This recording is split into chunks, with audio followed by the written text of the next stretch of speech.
ಜಿಲ್ಲೆಯ ಶಿರಹಟ್ಟಿ ಬಳಿ ಬೆಳ್ಳಟ್ಟಿಯಿಂದ ಶಿರಟ್ಟಿಗೆ ತೆರಳುತ್ತಿದ್ದ ಬಸ್ನ ಮುಂಭಾಗದ ಚಕ್ರ ಚಲಿಸುತ್ತಿದ್ದ ವೇಳೆ ಕಳಚಿಕೊಂಡಿರುವಂತಹ ಘಟನೆ ನಡೆದಿದೆ.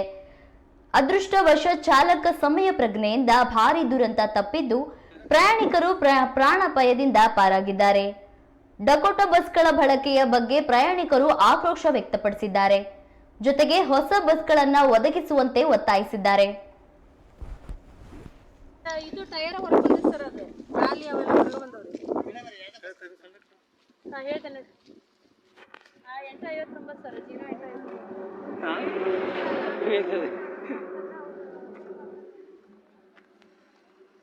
ಬೇಗ ಹೋಗಿದೆ ಚೆಕ್ ಮಾಡಿ.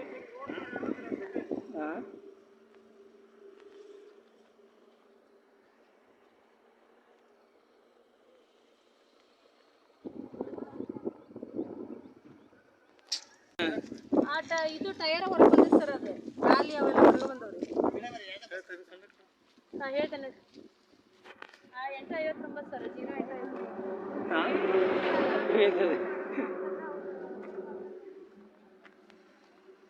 ಬೇಗ ಹೋಗಿದೆ ಚೆಕ್ ಮಾಡಿ.